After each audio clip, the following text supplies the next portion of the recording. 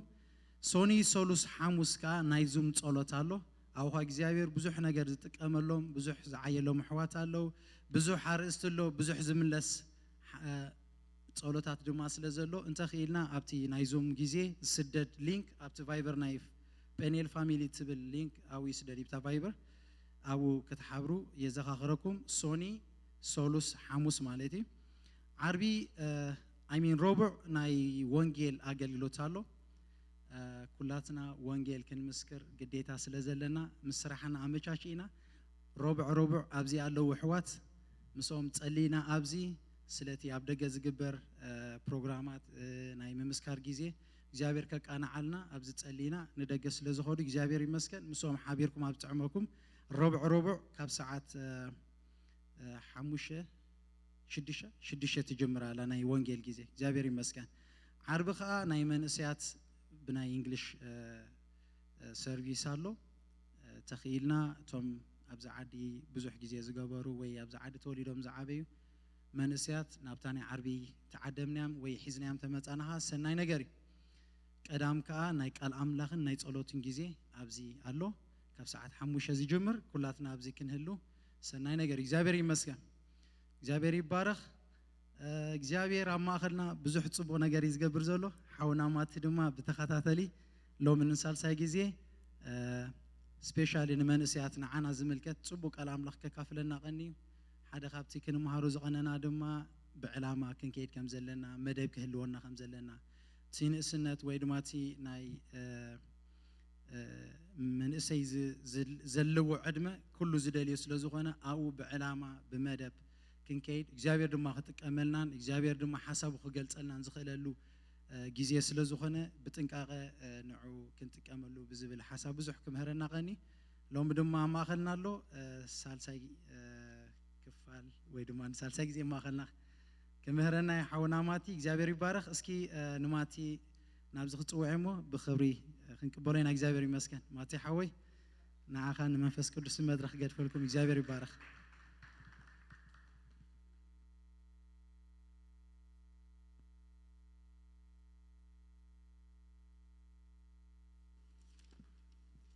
ኢየሱስ ጎይታይ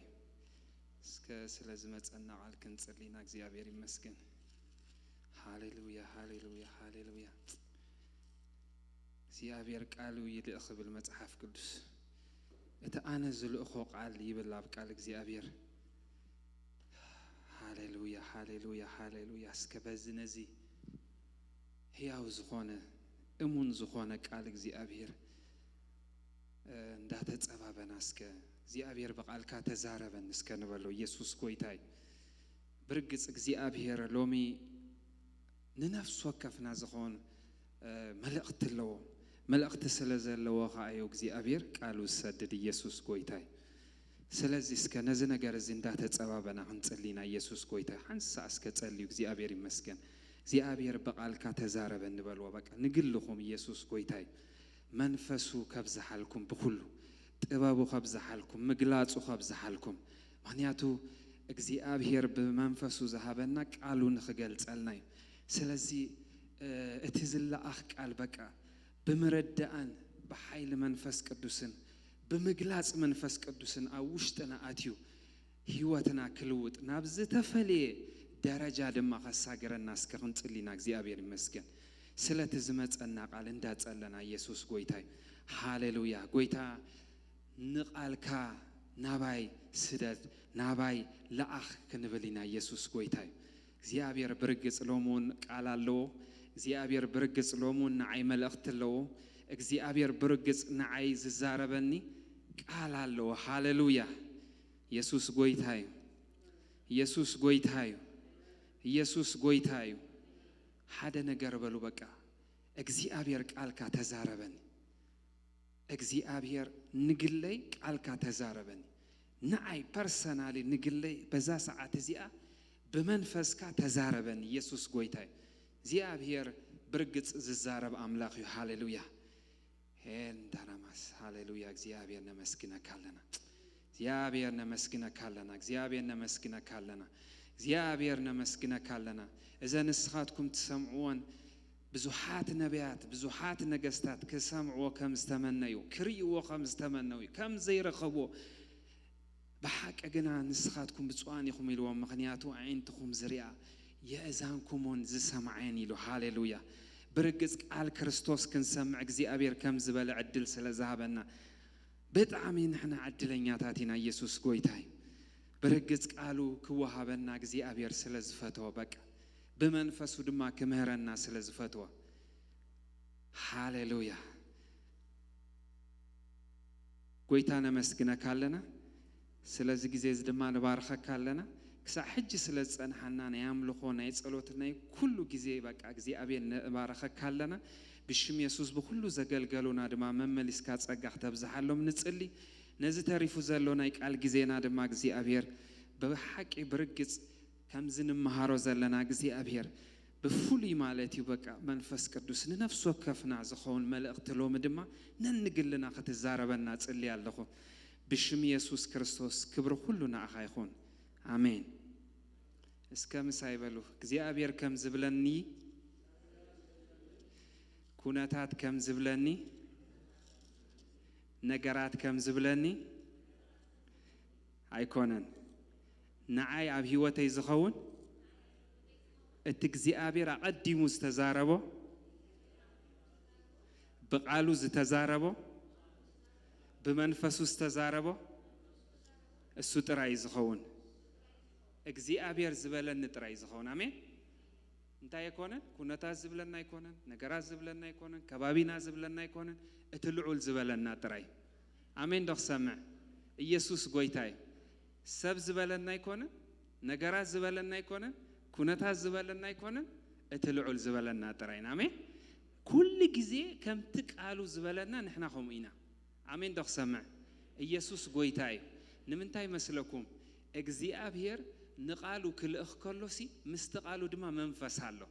هلذي كل ساعة قالو نابانا كما تخلو مسوحي زوز منفس هالو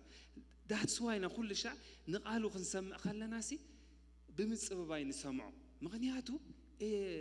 هجينا أبنت أب أكاديمية وعالم سب كمهرة كخلو كمهرو كخلو نمنتهي ما مهاران زلينا عند حرتلا مصحف يوم كوزنبو لكن من تايم زمهرنا تهلا أقدمهم الصومنة مسحف سلزة تردوه نابزت تردوه مقلاص وي تمرت دما نابو نخأتونا انتي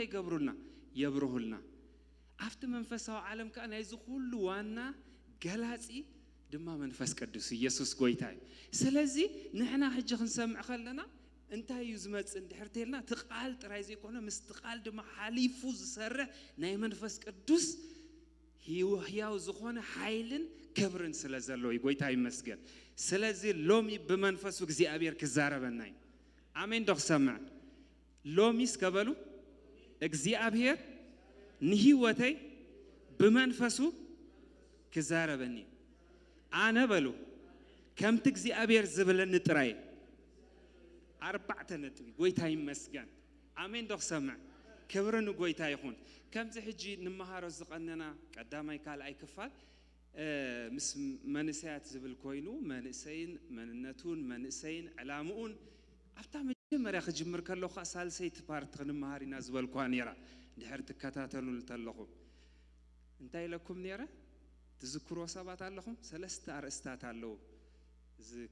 ክምህረኩም ዝበልኩም ማለት መጀመርያ ክነግረኩም ከለኹ ኣውትላይን ሂበኩም ነይረ ዝተቀዳመይቲ ተማሂርና ኢና ተቃለይቲ ተማሂርና ኢና ተሳልሰይቲ ከንታይ ስለዚ ርኢኹም መጽሓፍ ዝጠቀም ንምንታይ ምእንቲ ክዝክሮይ ምክንያቱ ነፍሲ ሰብ እንታይ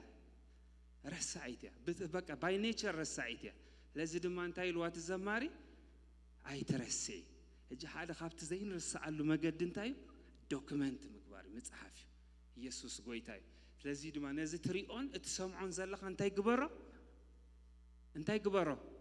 ስለዚ ስፔሻሊ ቴንሽናሊ ንዓኹም ንመንእሰያት ስለዛረብ ዘለኹ ብፍላይ ብጣዕሚ ትጽሕፉ ሰባት ክኾትኮኑ ኣለኩም ብጣዕሚ ንምንታይ እዩ እዚ ምክንያቱ ስኻትኩም ንፊውቸር ኢኹም ትመሃሩ ዘለኹም እዚ ነገር እዚ ሎሚ ምናልባት ከየብል ይኽእል ግን ንመጻኢኹም ዝኸውን ነገር ስለ ዝኾነ ዶክመንት ክትገብሩ ክትኩሉ ኣለኩም ምክንያቱ ንዓና እዚ ትምህርቲ እዚ ሎሚ ከይርዳእና ክእል ሎሚ ከይነስተውዕሎ ንኽእል ንዓና ሎሚ ብዙሕ ታሽሙ ከይገብረና ክእል እዩ ክኸብደና ንኽእል እዩ ግን ንመጻኢና ዝኸውን ቃል ስለ ዝኾነ ኩሉ ሰዓት እንታይ ክንገብሮ ክንክእል ኣለና ክንጽሕፎን ኣብቲ ዘድልየና ግዜ ከዓ እንታይ ክንገብሮ ኣለና ክርምርምሮን ክነጽንዖን ክነስተንትኖን ክንሕዞን ክንክእል ኣለና ምክንያቱ ናይ እግዚኣብሔር ቃል እንታይ ዓሚቕ እዩ ኢየሱስ ጎይታ እዩ ስለዚ ኩሉ ሻዕ ከም መንእሰያት እቲ ብጣዕሚ ኣገዳሲ ዝኾነ ሓሳብ ነቲ ንመሃሮ ትምህርቲ ዶክመንት ክንገብሮ ክንክእል ኣለና እዚ ኣብ ክንዲ 2020 ዝተማሃርኩ እዚ 2021 ዝተማሃርኩ እንዳበልና ርእስና ከምኡ ጌርና ዲሲፕሊን ጌርና እንድሕሪ ከም ወደ መዝሙር ተዘይተማሂርና በቃ ልምዲ ይኾነና ሰሚዕና በዚና ክንወፅኦ ማለት እዩ ኢየሱስ ጎይታ እዩ of course ናይ ቴክኖሎጂ ዘመን ስለ ዝኾነ ኣብ ዩቲዩብ ክንረኽቦ ኢና ኣብ ፌስቡክ ክንረኽቦ ኢና ግን ናይ መጽሓፍ ልምዲ እንታይ ንግበር ነጥሪ ኢየሱስ ጎይታ እዩ ሓደ ግዜ ፍቲ መጀመርያ ግዜ ሲ እቲ ናይ ፐርሰናሊ ዝምህረኒ ዝነበረ ኤርትራ ከለና ሲ ብጣዕሚ ናይ መምህርና ጸጋ ስለ ዝነበሩ ብጣዕሚ እግዚአብሔርን ዝጥቀመሉ ሰብ ስለ ዝነበረ ሲ ብጣዕሚ ክመሃር ከዕድለይ ስለ ዝነበረኒ ሓደ ግዜ እንታይ ልልስ በቃ ዛ መጽሐፍ እዚ ኣሲልን ትሱስ በዓሉ ዝመሃሮ መጽሐፍትታት እዩ በቃ እዚ ኬድካስ ኮፒ ጌርካ ሃበኒ ኢልን በቲ ሽዑ ግዜ እንታይ ማለት ኮፒ ጌርካ ሃበኒ ጽሒፍካ ብኢድካ ጽሒፍካ ብሙሉ ጥራዝ ሙሉ ኮይ ክንደይ ፊሎ ኾሊ ሚትን ገለም ፊሎ ኮይ ንዑ ጽሒፍ ኮፒ ማለት እሱ ስለዚ ሎሚ ግን እግዚአብሔር አድቫንቴጅ ይብና ኮፒ ለና ኩሉ ቴክኖሎጂ ለና ሁሉ ለና ኖ አድቫንቴጅ እንዳገበርና ክንጥቀመሉ ክንክእል ኣለና ንቃልካ ምስረኸብኩ እንታይ ገበርኩ በላዕኩ እሱ ኸኣና ህይወትካን ንልብኻን እንታይ ይኸውን ሓጎስካን ሓይልኻን ይኸውን ማለት እዩ ስለዚ ከምቲ ቀጻሊ ዝብለኩም ዘለኹ ብኣክሲደንት ዝመጽእ ለውጥ የለን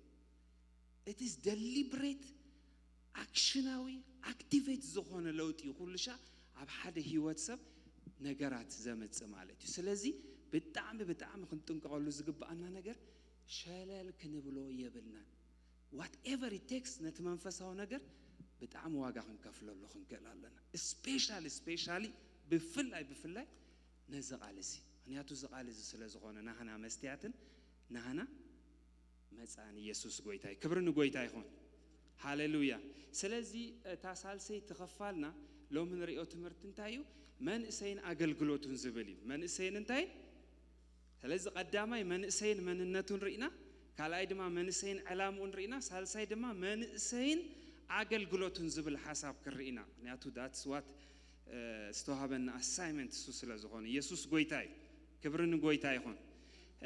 ክንጅምር ከለና ናፍቲ ንጀመርናሉ ጥቕሲ ክመልሰኩም እየ ኣብ ቀዳማይ ጢሞቴዎስ ምዕራፍ 4 ካብ ቁጽሪ 11 ዘሎ ሓሳብ ከሪና ቀዳማይ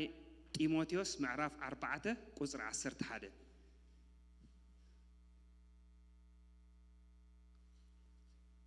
እንታይ ይብል እዚ ኣዝዝን መሃርን እብል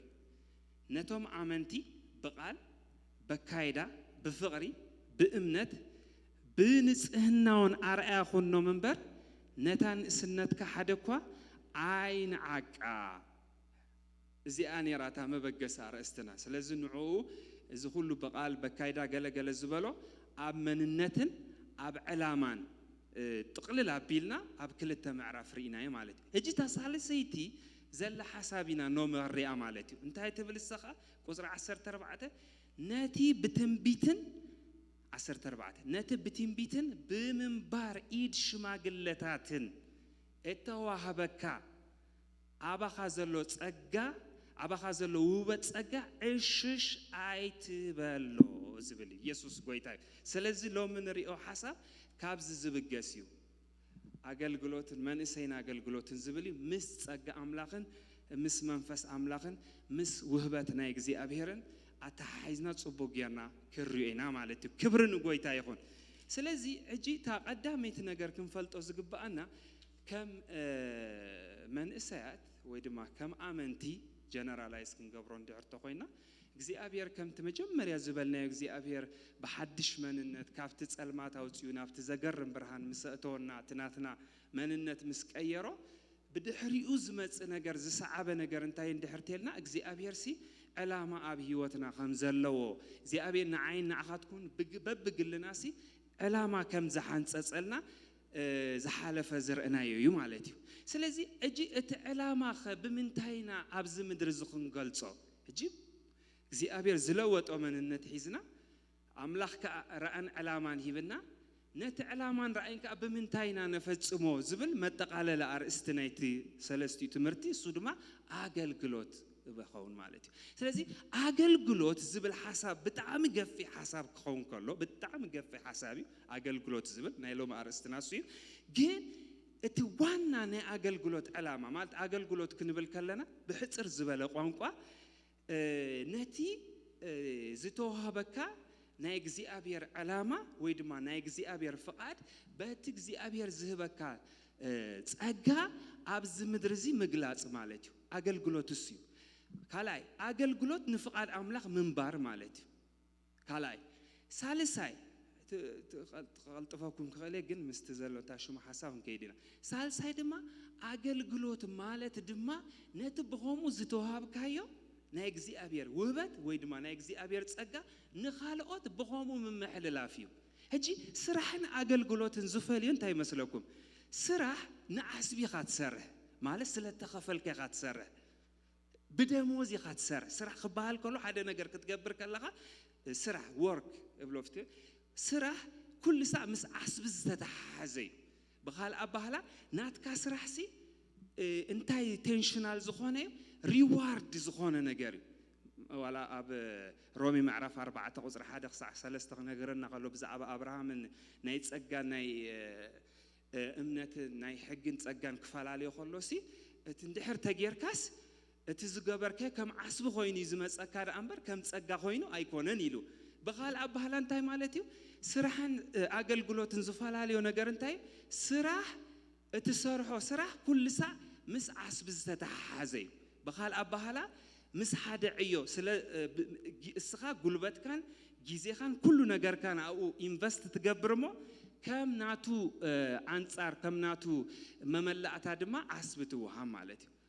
بخال أبهلا تريديو بيزنسيو تهب تقبل مالتي أقل قلوت جن كم يكونن هجي بتعمل حدا نجار أبزام على تزيئة أبزام مش تزيئة أملاق بتزبن منفس أوش تقوم كأتوز قبوا نجارسي بدحر قويتا مقبالكم زلكم مننت زتوهابكم وتزعابي معركسي أقل قالي زبلشن I'm telling you እግዚአብሔር ንዓይን ንኣኻትኩም ዝሃበና ማዕረግ ብጣዕሚ ዝገርምዩ እግዚአብሔር ይመስገን ብድሕሪ ውሉደይ ምባሉ ብድሕሪኡ ትዝስዕብ ናህና እቲ ዝዓበየ ማዕረግና እንታይ በቃ ኣገልጋሊ ኣገልጋሊ ምዃን በቃ ኣነ ኣገልጋሊ የበሉስከ ኣብ ሓቂ ዝብለኩም ዘለኹ እግዚአብሔር ዘሃበኩም ማዕረግ እዚ አገልግሎት ዝብል ኢየሱስ ጎይታይ ስለዚህ ሎሚ በጣም ይክርዳና ዝግብኦ ነገር አገልግሎት ምስ አስቢ ምስ ገንዘብ ምስ ኩነታት ምስ ነገራት ዝተተዓዘ ነገር አይኮነን ፕራይመሪሊ በቀንዱ ማለት ንሕና አነ ንስኻትኩምን ናይ አገልግሎት ዓላማ ክርዳና ዝግብኦ ንምንታይ እንድሕርተልኩምኒ ሞቲቬት ገይረ አስቢ ከምዝ ስለዘለኩም ክብለኩም አይኮነን ዝግባአኒ ማለት እሱ እኮ አንተሎ እኮ ናይ አገልግሎት አስቢ እኮ አንተሎ ፍረ እኮ አንተሎ ውጽኢት እኮ አንተሎ እቲ ቀንዲ ናይ አገልግሎት ቀንዲ ምክንያትን ቀንዲ መደብን ቀንዲ ዕላማውን ግን እንታይ እንድሕርተልኩምኒ ነቲ ቅድሚ ምስራት ዓለም ዝተፈጠርኩምሉ ናይ እግዚአብሔር ዓላማ እተፈጽሙሉ መገዲ አረ አሜን ደክሰመ ስለዚህ በአገልግሎት ጾታ የለን ዋይ ማንያቱ አገልግሎት ምስት ናይ ዘለዓለማው ምኽሪ ናይ እግዚአብሔር ዝተተሓዘ ጉዳይ ስለዝኾነ እጂ ስራሕ ኣብዚኣተ ጥዕማትካ ትሰርሕ ተዘይ ጥዕማትካ ትቀይር አገልግሎት ግን ከምኡ ዝበሃል አይኮነን አገልግሎት እንታይ መስለኩም አገልግሎት ሲ ምስት እግዚአብሔር አቀድሙ ቅድም ስኻትኩም ምፍጣርኩም ኣብ ውሽጡ ኣብ ልቡ ዝመኸረልኩም ምኽሪ እተፈጽሙሉ ናይ እግዚአብሔር ጥበብ ስለዚህ አገልግሎት ጾር አይኮነን አገልግሎት ጾር አይኮነን አገልግሎት በርደን አይኮነን አገልግሎት እንታይ መስለኩም እግዚአብሔር ንዓይ ንዓኻትኩምንሲ ዕላማ እግዚአብሔር ክንፈጽመሉ ዘሃበና ጥበብ እስከበሉ ምሳይ ጥበብ እዩ ጥበብ በቃ ዘገልግል ሰብ ጥበበኛ I don't care እንታይ አይነት አገልግሎት ያገልግል ዘገልግል ሰብ ግን ጥበበኛ አሜን ደክሰምዕ ስለዚህ ሎሚ በዝናይ ሰርቫንት ሁድ እዚ ናይ አገልግሎት መንፈስ ናይ አገልግሎት አቲቲዩድ ናይ አገልግሎት ምርዳ ካአትወኩም ይደሊ በጣም ንዘመንኩም ክኾነኩም ንዘመንኩም ክጠቅመኩም ንምንታይ እንድሕርተልኩም በዚህ አገልግሎት ሓደ ሰብ ዓላማ እግዚአብሔር ክፍጽም አይከን ዓላማ እግዚአብሔር ከአ አበይ ዘሎ ኣብትና እግዚአብሔር ምኽርን ኣብትና እግዚአብሔር ቃልን ኣብትና እግዚአብሔር መንፈስን ይዘል ስለዚህ ድማ እግዚአብሔር በቃሉ ተሐሳብናቱ ተናቱ ምኽር እንታይ ዝገብረና ዘሎ ዝገልጸና ዘሎ አይገርመኩም አገልግሎት ስብለኩም አለኹ ምስ አስቢ ዝተተሓዘ ይኮንን መጀመሪያ ስራሕ ምስ አስቢ ዝተተሓዘ እዚኣ ጽቡቅ ጌርኩም አስተውዕልዋ ስራሕ ምስ አስቢ ዝተተሓዘ ምስ ኢንካም ዝተተሓዘ ምስ ደሞዝ ዝተተሓዘ አገልግሎት ግን ከም ይኮን ናይ አገልግሎት ቀንዲ መሰረታዊ ዓላማ ወይ ናይ አገልግሎት መሰረታዊ ሐሳብ አገልግሎት እቲ ዝተፈጠርናሉ ዓላማ እግዚአብሔር እንለቀሉ ናይ እግዚአብሔር ጥበብ አሜን ደክሰምዕ ስለዚህ ካብዛ ሰዓት እዚኣሲ ርእስኹምሲ ወላ ሎም ጎይታ ተቀበል ወላ ትማል ጎይታ ተቀበል ወላ ዓም ተቀበልስ ብዘይ ገድሲ እዚ ናይ አገልግሎት መንፈስ ወይ እዚ ናይ አገልግሎት አቲቲዩድ ስቃት ወከኽላሎ በቃ ካብዛ ሕጂ እዚ ካብዛ ደቂቃ እዚኣስ በቃ አነሲ በክርስቶስ ንከገልግል እየ ተጸዊዐ ይኽንብላለና ካብዛ ሰዓት እዚኣ አውሽጥኹም ክጭክን ዝግብኦ ነገር እንታይ እንድሕርተልኩም እዚ ሐሳብ እዚ በቃ አነ ንከገልግል የተፈጠረ ኢየሱስ ጎይታይ ምንታይ ከገልግል የተፈጠረ ዓላማ እግዚአብሔር ከገልግል የተፈጠረ እንታይ ከገልግል የተፈጠረ ሐሳብ እግዚአብሔር ከገልግል ተፈጠረ እንታ ከገልግል የተፈጠረ ምክር እግዚአብሔር ከገልግል የተፈጠረ ክብርን ጎይታ ይሁን ኢየሱስ ጎይታይ ነቶም ተገልግሉ ሞር ቦልድነስ ወስኹም ክትውስኹ ነቶም ዘይተገልግሉ ናብዝ ነገር ዝኽትአቱ ኢየሱስ ጎይታይ ሎሚ ናይ እግዚአብሔር መንፈስ ክቀባበለኩም እዩ አረ አሜን ደክሰምዕ እግዚአብሔር በጸጉኡ ክቀባበለኩም እዩ እግዚአብሔር በኽብሩ ክቀባበለኩም እዩ برجت يزبلكم እግዚአብሔር ሎሚ ካብቲ ዘለኩም ንላዕሊ ጸጋ ክውስኸኩም እዩ በኢየሱስ ክርስቶስ ያውስም ክውስኸኩም እዩ በኃይል ክትውስኹ ይኹም በኽብሪ ክትውስኹ ይኹም በጸጋ ክትውስኹ ይኹም በጥበብ ክትውስኹ ይኹም በመግላጽ ክትውስኹ ይኹም በኃይል ክትውስኹ ይኹም ኢየሱስ ጎይታይ እስከ ምሳይ በሉ ዓዊልኩም በኃይል ክውስኽ ይበሉ በኽብሪ ክውስኽ ይበሉ ሓደ ነገር ክነግረኩም ኣብዚ ጉባኤ ዝሎም እንታይ ዓይነት መንፈስ ኣሎ ምስትና ያምልኹ እንድሕርተልኩምኒ ዝሕድስ ናይ እግዚአብሔር ጸጋ ኣሎ እስከ ዝሕድስ በሉ አሜን ደክሰምዕ ኢየሱስ ክርስቶስ ጎይታይ ንእስነትካ ከምንስር ዝሕድስ አምላኽ ኣብዚ ቦታ ዘሎ አረ አሜን ደክሰምዕ እግዚአብሔር ሓያል እዩ ምስቲ ሓያል እግዚአብሔር ዝጠበቕካ እንታይ እዩ አረ ሓያል እዩ እስከ በሉ እስኪ ሓያል እዩ በሉ አነ በሉ بكريستوس يسوس حيالي بلو عادكم أنني نجارات عادكمكم كونات عادكمكم حيل خاك زي أبيهريو حيل يجزي أبيهريو بلوسكا أرى يسوس قويتايو سلزي أجزي أبيهر بمسرته أجل جلوز بلنا ويدما نأجل جلوت منفس ذهبنا وين أجل جلوت مدب زسر على الناسي نعوز يكونا وين هذا organization وين محبر زي كونس بقندوس نرسناي نرس خاطر بلي خاطر جلجل عمين دخ سمع أيقر مكم نجزي أبير سلزقل نو السوق يدسب جزي أبير سي كم قال خمسة جنقص يدسب ما حجب ديزاين أقل قلت نعيو نماتيوسيو نعخايو نعيو سكبلو زقل جلسي بلو نعيو مخنياتو بلو علامة جزي أبير بلو بو سلزفتة همين دخ سمع هاليلويا منفسي أتوكم دلو كبري أتوكم دلو حيلي أتوكم دلو سأجدو أتوكم علي آمين دخ سمع كبرن قوي تايخون كقل قليس قبل كقويس قبل كعيه بلو سلازي أقل قلت اتقند علامه نعناي نعيو سلازي لومي زدر بنا يوم نجارات انتلو بفلاي زي أبير زلما مدنا تسقطات انتلو لوم ختسو يوم مغنياتو إذا مشتزي نعهم نيتحدثوا مشتيو إسكا نعاي بلو إذا مشتزي نيتحدثوا مشتيو ولا بأونلاين زلهم إذا مشتزي نيتحدثوا مشتكومي إذا مشتزي نيتحدثوا مشتيو إجزي أبير يمسكن حجي أتي علامة نأب النتيجة أب قبر هواريات 10 شمون تندحر ترينا كاب 30 شمون تندحر ترينا قبر هواريات 10 زلو حساب اندحر رينا يو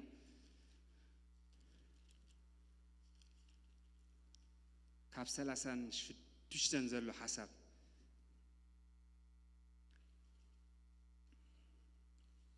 انتهي بل داويد بزمانه نفقار عملاق مس عقلقلة ناب أبوت أتون تتصنبرة تفقات كرعاية هجي أبزي بتعم كي بوينت على أبزي هجي بتعم ختصتوا لا فوكس كتقبروا لازدلي انتهي له مسلكم داويد بزمانه نمانيو عقلقلو نفقار عملاق مالت نتا أوشتو كزي أبير ديزاينز قبروا له علامات انتهي جيرو بزناتي قانقانتاي مالت فصيمو هجريهم اتعقل قلوت نمنتاي اتيو اتكزي ابير قدم زمانات بداويت زمخرو مخرسي من تخفصامي سلازي اب جنريشنو داويت حساب املاخ زفصمه بمنتاي غيري باقل قلوت غيري ساريح يكون نزبلنا اقل قيلو اجي بايبل كيرفولي سيلو هيكون دوكيمنت خوين زالو ساريحو فصيمو قالك مس عقل قلا هجي مس عقل قلوز تتحازيت علامه مالتي بخال ابهلا اتي اب داويد زنبره نايغزي ابير ملكوتاو علاماسي بمنابيلي تفصيمو بعقل قلوت سلازي كتاغلغل كلخاسي اب هيوتكا زفصم ነገር እንታይ ናይግዚ አብየር ፍቃድ እቲ ዝፈጸም እንታይ ናይግዚ አብየር ዓላማይ እዚ አይ ሕጂ ክትሕዙ ላይ ደልየ ዘለኹ كل شيء كنجلجل كلنا أبز خوني خنا يجلجلوت مدرخ نمنتاينا نجلجل اندحرتينا أزي أخن فركد دالنا له أبزي أند إذن دحراتينا والحانت كمان motivation هيدليناني وهنياتو إذا جلجل أنا نسبا يكونن no أبنا يجزي أبير علامة بيزنسي نازل لنا أبتنا يجزي أبير فقادن حسابن زل علامة ومخرين نازل لنا جنا غنبركنا جلجلينا جنا غنبركنا عينا كان أمبركن سرحينا يسوع قويتاي عب زمانكم زيبها لكم اسكا آمين دخ سمع بس أجاك زي أبير عب زمانكم سزبها لكم نولد أوسي بمنتهى قلقيلو بفقد أملاخ على ما زي أبير أباي سنة يسكبلو أباي على ما زي أبير أباي فتصوم يبلو على ما زي أبير أباي صادق يبلو يسوع كريستوس قويتاي كنا خجل قلي كنا قلقلينا كنا خنا قلقلينا ገና ክነገልግሊና ንምንታይና ነገልግል ዓላማ እግዚአብሔር ብኡ ስለዝፍጸም አሜን ኢየሱስ ጎይታይ ገና እግዚአብሔር ካጸጉ ኹስኸናይ ክብሩ ኹስኸናይ ኃይሉ ኹስኸናይ ምግላጽ ኹስኸናይ ኢየሱስ ጎይታይ ነትብ ጎንኹም ዘሎ ስኻ ገልጋሊ ኻበሎ አውይ ከበሎ ንኽተገልግል ይኻ እግዚአብሔር ሐሪካ በሎ ምግልጋልካ በሎ አውይልኩም አብዕድል ይበሎ አሜን ዶኽ ሰምዕ ኢየሱስ ክርስቶስ ጎይታይ ሕጂ ሓደ ነገር ኣብዛ ናይ ጢሞቴዎስ ዓንቶ ዝበልኩኹም እንታይ ነቲ ብምንባር ኢደ ኣባኻ ዘሎ ውህበት ክትሕድሶ ዕሽሽ ኣይትበል ምስ በሎ ሕጂ ክስተውዕሎ ዝግባአና ነገር ንምንታይ እዩ ጢሞቴዎስ ጳውሎስ ዘዘክሮ ዘሎ ዋይ እታ መጀመርያ ዘንበብና ንምንታይ እዩ ዘዘክሮ ማለት እቲ ብምንባር ኢድ ሽማግሌታት ኣባኻ ዘሎ ጸጋሲ ዕሽሽ ኣይትበሎ ዝብሎ ዘሎ ንምንታይ ዘዘክሮ ዘሎ ሕጂ ኣብቲ ኣይን ዓቃ ምስ በሎ ኣልግብ ኣቢሉ ምስኣ እታ ጸጋ ተሓይዞ ሓቀ ሕጂ ንምንታይ እንድሕርተልኩም እቲ ኣባና ዘሎ መንፈስ ንኣገልግሎት እዩ ዘሎ እቲ ባና ዘሎ ጸጋ ንምንታይ ዘሎ ንኣገልግሎት እዩ ዘሎ ወይ ድማ እቲ ኣብ ውሽጥና ዝተቐመጠ ናይ እግዚአብሔር ሓይልሲ ንስራሕ እዩ ዘሎ ሕጂ እንታይ ዝብሎ ዘሎ በኻል ኣባህላ እዚ ሁሉ ዝዘርዘርኩልካ ሓሳባትሲ በቲ ዝተዋሃበካ ናይ እግዚአብሔር ጸጋ ውሽጥኻ ዘሎስ ብኡ ጌርካ ጥራይኻ ነቲ ናይ እግዚአብሔር ሓሳብ ከተፈጽሞ ትኽእል እዩ ዝብሎ ዘሎ የረድኦ እዩ ዘሎ በኻል ኣባህላ እንታይ ማለት እዩ ሕጂ ሎሚ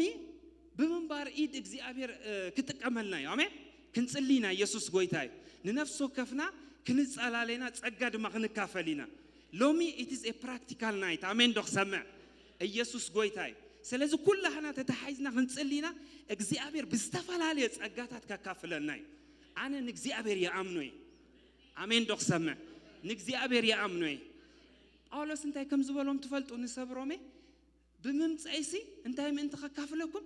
ገለ መንፈሳዊ ውበታት ከካፍለኩም አይገርምኩም ሕጂስ ምምጽኡሲ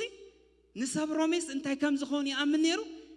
ገለን ውበት ጸጋ ኣምላኽሲ ብኡቢሉ ከም ዝካፈሉስ ይኣምን ነይሩ ኢየሱስ ጎይታይ ንሕና ድማ ኣብዛ ሕጂ ዘለና ጀነሬሽን ናይ ሮማ ቸርች ንሕና ኢና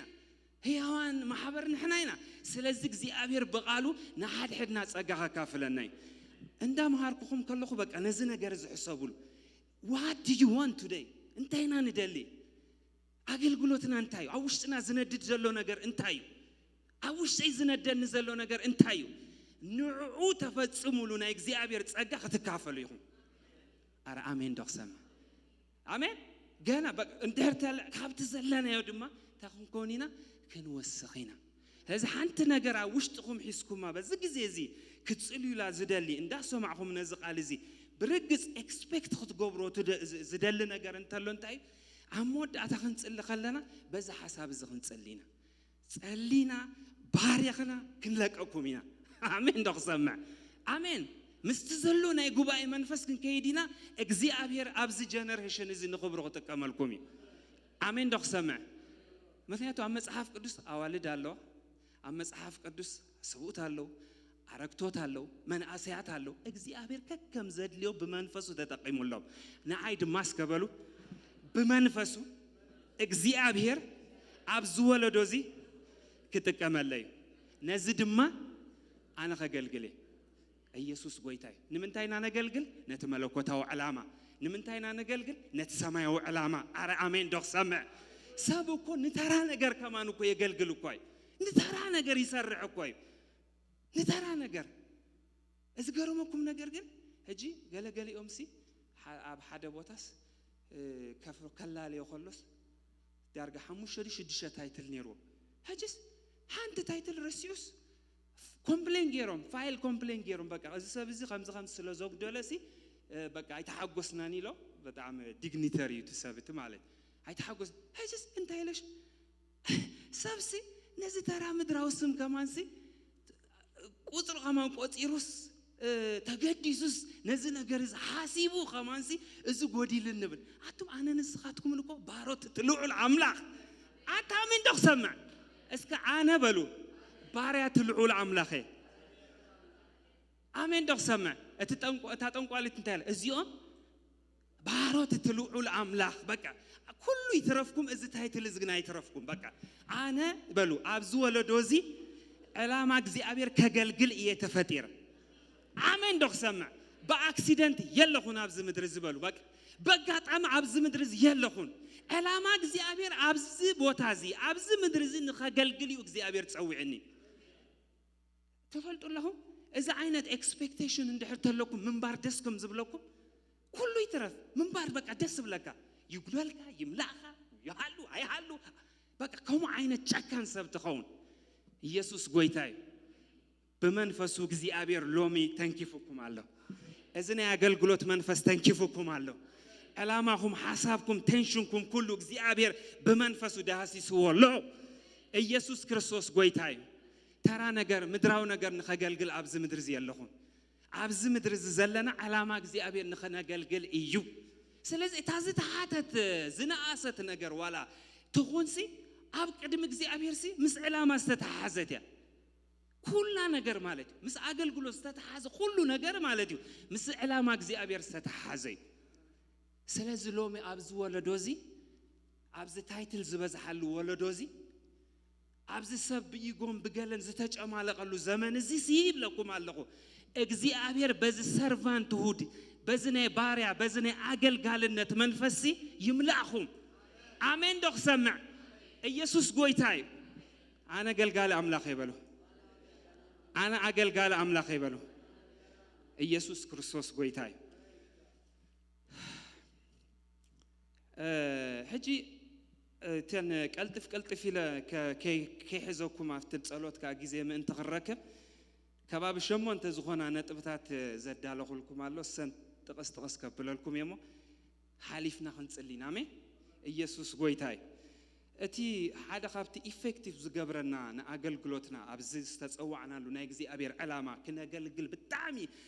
ኢፌክቲቭ ካብ ዝገብረና መሰረታዊ ነጥብ ሓደ እቲ ዘለኻየ ቦታ ምልላይ know your location ቦታኻ ምፍላጥ ኢየሱስ ጎይታይ ንኣብነት እጂ ሐዋርያ ጳውሎስ እንድሕሪናዮ ሐዋርያ ጳውሎስ እንድሕሪናዮ in each step እግዚአብሔር ዘሃቦ አገልግሎት ሲ ምስ ቦታ ዝተተሓዘይ ነይሩ ማለት ንሕና ሲ ኣብ ኩሉ ንርከብ ሰባት ኣይኮንናን ኣምላኽ ሲ ናህና ዕላማ ናህና ረአና ናህና ደስትኒ ሲ ምስ ቦታ ይተሓይዝዎ አሜን ስለዚህ ኩሉ ጊዜ እቲ ዘለናዮ ማለት ምስ እግዚአብሔር ዝተተሓዘ ዕላማ ከም ዝኾነ እቲ ዘለናዮ ቦታ ሲ we have to be conscious ክንከላለና እቲ ዘለናዮ ከተማ ክኸውን ይኽእል እቲ ዘለናዮ ቸርች ክኸውን ይኽእል እቲ ዘለናዮ ሕብረት ክኸውን ይኽእል እቲ ዘለናዮ ሃገሩን ክኸውን ይኽእል you have to be sure አውሽጥ ኻሲ እዚ አሹራንስ ክህልወና ክኸልክኸላሎ ማለት እግዚአብሔር ሲ ንዓይሲ ኣብዚ ቦታ ዝዘቐመጠንስ በቃ ዕላማ እግዚአብሔር ስለዝኾነ ራእይ እግዚአብሔር ስለዝኾነ ዕላማ እግዚአብሔር ስለዝኾነ ማለት ሲ ከም ስቕልና ብቲፎዞ ክንከይድ የብልና ኣብ ዝኾነ ህይወትና ኣብ ስራሕና ኣብ ናብራና ኣብ አገልግሎትና ኣብ ኩሉ ነገርና ሲ በቃ በዛ አይነት ኮንሽስነስ ማለት እግዚአብሔር ሳብ ዘኸተማ ዘለኹስ ዕላማ እግዚአብሔር ከገልግሊ ዝብል ሞቲቭ ክህልወና ክኸላሎ ዝብል አሹራንስ ክህልወና ክኸላሎ ንኣብነት እጂ ብዛዕባ ጳውሎስ ኢለኩም ኣብ ግብረ ሐዋርያት 13 ቁጽር 11 እንድሕር ቀልጥፊልና አንቢብና ግብረ ሐዋርያት 13 ቁጽር 11 13 ቁጽር 11 ርእዮ ታይልዎ መስለኩም ግብረ ሐዋርያት 13 11 ጎይታ ኸኣ በታ ድሕሪኣ ዘላ ለይቲ ጽቡቕ ጌርኩም ሓዝዎ ጎይታ ኸኣ በታ ድሕሪኣ ዘላ ለይቲ ጳውሎስ ከምቲ ኣብ ኢየሩሳሌም ብዛዕባይ ዝመስከርካዮ ከምኡን ኣብ ሮሜ ክትምስክረለይ ይግባእካይሞ ዓጆ ኻይሉ ኣብ ቅድመይ ደው በለ ኢየሱስ ኣብ ቅድሜኹም ደው ይበል አሜን ብኹሉ ተኸዱ ኣብ ቅድሜኹም ደው ይበለልኩም ብናብራኹም ደው ይበለልኩም بهيوتكم دوي بلالكم بأجلجلوتكم دوي بلالكم قليل ቃል አይኮነን ኩሎም መስሓደ ጉንስ ጎይታ ግና ደው በለለይ እትወንጌል ምእንቲ ከመላኢሉ በሐቅ ይዝብለኩም ዘለኹ ኩል ሰዓጂ አስተውዕልኩም እንጂ ከምቲ ኣብ ኢየሩሳሌም ዝመስከርካለይ ከምኡ ድማ ኣብ ሮሜ ድማ ክትምስከረል ኣብ ነነዌ ክትምስከረል አይኮነን ኢሉ ካለ ቦታ አይኮነን ስፔሲፊካሊ بوتاي زتقصلو زلو ونمنتاي اندحرتيلكم نمنتاي مسلكم نمنتاي علامه تايلكم علامه غزي ابير مس بوتا استتحازي امين نابنت اجي يوسف سي خير كلنا مدر غبصس اتزخدلو مقدس توعلكم لولكم انتاي نيرو بناي هواتو بدليو بناي هواتو عمتيو بناي هواتو شرحن قنئنيو ግን መጽሐፍ ቅዱስ ከዛረበና خلو ግን እንታይ ብለና እቲ መገድ ግን ዓላማ እግዚአብሔር ይነሩ ንምንታይ ናብ ግብጽ ኸይዱ ከምቲ ኩልኩም ትፈልጦ እግዚአብሔር ብዙ ህዝብ ኸድሕን ስለዝደለ አሜን ደኽሰማ ስለዚህ ኩልሻ ዓላማ እግዚአብሔር ምስ ምንታይ ዝተተሓዘ ቀዳሜቲ ምስ ቦታ ዝተተሓዘ ስለዚህ ቦታኹም ፍለጡ ቦታኻ ፍለጥ በሎ ቦታኹም ፍለጡ አሜን እቲ ዘለኹም ቦታሲ ፍለጡ በቃ አምላኽሲ ምስ ዓላማ ዝተተሓዘ ከም ዝኾነስ ይረዳእኩም ካልአይቲ ፖይንት وهبتك مفلات رومي 10 تخلت قصر 4 تخسع 6 رومي 10 تخلت بتعم إفكتيف زجبرونا أنا أجلجلوتنا مالتي نعلامنا مالتي رومي 10 تخلت كاب قصر 4 تخسع 6 انتهي بلنا كمودما قدامي كورنثوس 10 تخلت 20 شعتن قدامي كورنثوس 10 تخلت 20 شعتن وهبتك مفلات اسكذا رومي زل حساب كرينا 10 تخلت كاب 4 تخسع 6 انتهي بلناس كم تأملاخ ننفس وكف زعدلهم منفس امنت جيرودا بزعبار اسو بلكع يحسب مبر كاب تزقبؤو عزيزو كي حسبسي ننفس وكف عم أكلكم زلو باتيتو هابن نتسقى ابلو علخو كمتي اب حادث بزح أكالات زلنامو بزلو أكالاتك تقبارو حادث زيكونه نحنا بزحات كمو بكريستوس حادينا بب حادقنا نحد حدنا أكالاتنا كم تتوهبنا تسقى ببين زخونه وهبت تسقى خابزه الناس تنبيت انتخوينو بلكع امنتنا يخون عقل قلوت انتخوينو بعقل قلوتنا نصنع زمهر انتخوينو بممهارو يصنع معاد انتخوينون بممعادو ذهب تجري اجري خو بمولو زخف العقل قلوت انتاي كم تزتوهبنا تسقاسي انتاي نقبر نعيه نمنتاي كل ساعه እግዚአብሔር سي كل ጸጋ ይኮነና ሓደ ሰብ ዝህቦ ንነፍስ ወከፍናሲ ነናህና እንታ ያለና ጸጋ አለና ንምንታይ ኩላህናሲ አካል ናይቲ ክርስቶስ ስለዝኾና በሐባር ድማ ታይ ተባሂልና እንጽዋ አካል ክርስቶስ ተባሂልና እንጽዋ ኢየሱስ ጎይታ ናይ እግዚአብሔር ጥበብ ደሳይ ብለኩም ኩላህናስ ከከም ትዘላትና ነናአሹ ጸጋ በብናህና ዘለና ጸጋ ኩላህና ተዋሂብና ብኡ ድማ ነገልገል እዚኣ ጽቡቅ ጌራ ክትርዳእና ምዕንቲ ቀዳማይ ቆሮንቶስ 10:27 ዘለኻ ታቃል ከም ብበልኩም ቀዳማይ ቆሮንቶስ 10:27 10:27 እንታይ ብለና እምበአርከ ንስኻትኩም ስጋ ክርስቶስ ይኹም ነፍስ ወከፍኩም ከ በብኸፍሉ አካላቱ ይኹም አምላኽ ድማ አብ ማህበር ቀድም ሐዋርያት ካላይ ነቢያት ሳልሳይ መማሃራን ዳዓር ገበርት ኃይልታት ዳዓር ውበት ምፍዋስ መርዳእ ድኹማት መምራሕ በበይኑ ዝኾነ ቋንቋታት ሰረ ኩላቶም ዶ ሐዋርያት እዮም ምስበለና ሽዑ አሞዳታ እንታይ ይልና ነተን ዘዓብያ ውበታት ዳ ጻዓቱ ሕጂ ኻጽበ ሕጂ እንታይ ይዘረዳእና ዘሎ ብዝሲ ነፍስ ወከፍናሲ እንታይ ያለና ዘዝተዋሃብናዮ እንታይ ያለና እስከ ዘዝተዋሃብናዮ ጸጋለና በሉ በቃ ንዓይስ በሉ እግዚአብሔር ንወለዶይ ከገልግለሉ ኢሉ ዘሃቦ ጸጋሎ በቃ ዲ ስፔሲፊካሊ በፍላይ ማለት በቃ ስለዚህ ሓደ ነገር ክርዶ ኮንሽስ ክንኮኑ ዝግባአና ነገር ሲ አነስ ንወለዶይ ከገልግልሲ እግዚአብሔር አይሓደገንን እንታይ ጣይ ምስኡ ኻና እግዚአብሔር ጸጋ ንነፍሶ ከፍናንታ ኮይንናይ ተዋሂብናይ እዚ ጸጋ ዝድማ ንምንታይ ተዋሂቡ ንኸነገልግለሉ ስለዚህ አብ ማህበርሲ ጸጋ ዘይብሉ ሰብሲ የለን ማለት ሓደ በክርስቶስ ኢየሱስ ተቀበለ ሰብሲ ወህበት ዘይብሉ ሰብሲ የለን በጭራሽ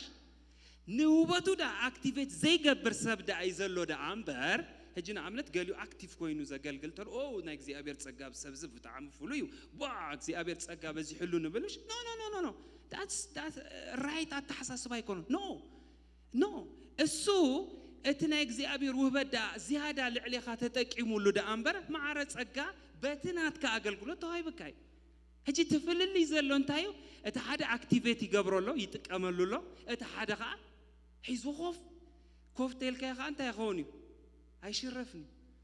ስለዚህ እንታይ መጀመሪያታ ፖይንት አብዛ ጥቅስዚ አክተረዱ ዋዝግባኩም ነገርሲ ንነፍሶ ከፍናሲ ጸጋንታ ኮይኒው ተዋሂብዩ ስለዚህ አካል ክርስቶስ በመኾን ቀጥራይሲ ናይ እግዚአብሔር ውህበት ተዋሂብካኻ هجي بخال أبهلا أنتي نبلالنا مثلكم نقال يوم زي توهايبهم نقال يوم زيهم أي توهابون تيلناسي هجي كريستوس أكال انديو رئيس انديو نايت رئيس دم أكالات دم يدالو عين اللومش بخال أبهلا سخاج أبتابوتاتيا كم عين اندحر تلخص أنا سأجاي بالليل أنا خمزي اندحر تبلتخون كاس بخال أبهلا كريستوس قدو لي خاتب الزلخة that's how serious is من يعطوك ناي كريستوس أكال موليو آمين دوخ سمع هجي أكال كريستوس بمخوان كاتراي نابت أكال النت بمئتها وكاتراي زخونا اتملو عيوس علو activate سرحولو تتكاملو يسوس قويتاي هجي إذا أجاز دما أما حبر تراي ملكتني أبدقق يسرحي أبو تسرح كسرحي آمين دوخ سمع يسوس قويتاي آمين بقى فوس تخوينو كم حبر تراي كون أبو تسرح كسرح أما قد سرح أب حدارك أب كله يسرح فوس تخوين تنبيت تخوينو قامو يسوس قويتاي سلز توهبة تناسي كل جزيس أكتيفيت كن قبره خن كل علنا كنا نكسر خن كل علنا قالي أممو بتعامل كم زمان فساو بتصبوا إزبل زلوا جريدي سلزو خانو بقى خم بعلب أولس بتصبوا إزبل زلوا حموش شديشة تسقطات شو عتشمون تسقطات أوام كسر يا خاطريا كانوا دلايو ساعات وديزبل تقال بقى زمانات ألو سبات كتكونوا لكم كابتس توهابكم تسقى حليفكم زي مور تبلو سبات كتكونوا لكم واي العما جزي أبير بتسقاهم سلز فتسة آمين دخ سمع ناتي سرح يكونن نايت تسقى سرح ناتك سرح يكونن نايت تسقى سرح آمين سقاي تبل باولوس أبزا ختمازي أسي بزو حزب لأنه كوزبالوكو جزي أبير كون بزو حزبكو بتعم بزو عشقار كوي ختماكو تسونكور كوي بتعم كبيد كوي ناس يقومو كوي كيدي لو كوي سوي قومو كوي بقى دم كأنا خابدمكم سناس عيلوهم كوي إزقرمكم باولوس مالتي جين جزي أبير انتايلو بقى تقامت أبز بوتازي هه بزو حزب الله نحن حاجي بقى يكونيو إذا ختم هذا خبيديو إذا ختم هذا عشقاريو إذا سرح هذا عشقاريو إذا الأخو خباب عشقاريو نبلو أجزي أبي يرجع نو بزو حزب الله نبلك آمين دق سمع مغنياتو أجزي أبير نعنا زي كون زت أبانا زي كورس أجزي أبير عفتزا هذا الناس أجاي زت أماما هتش أجزي أبير كل أخاك خلو مسوقان تهلو إلا تأجالو أجزي أبير كأخل أخاك خلو مسوقان تهلو هجس أبرو ميسي خد كيدي خاخب لو خلو عنتون تايلكم يسوس يقيمولو ناتو سرح يكونن اجزي أبير كمزي حماق أواقع يكونن اجزي أبير نابوغل يخك خوفاي بليو اجزي أبير مسا خايز واتسه اتحيال جما ها كم حيال جينا أقدميهم تايقبر يخواتسه نساتهم دما مسون تاخون يتحسو آمين دوخ سمع هجي كل شيء عقل قلوت كنوات خلنا ناسي اجزي أبير سمسهناي سأجا اجزي أبير سمسهناي حيل اجزي أبير سمسهناي هجي عقل قلو زبل زلخو سأجا سلا زلكم بتقولون بق عقل قلو زبلكم زلخو هجي ناتي ملقتي ويتاز زاربكم زلو سأجا سلا زلكم زقمتو هياب سلا زلوي عينتكم تخفيتو سأجاهم فلتو عينتكم تخفيتو تسأجاهم علاليو عينتكم تخفيتو تسأجاهم فلات واو هاليلويا اوكي سالسيتي ابتي مغواسه ابتزلخا يو مغواسه اكتيف مغوان بقى ابتغزي ابير ذهبكا مغواسسي اكتيف مغوان قدامي بطرس معراف حموشه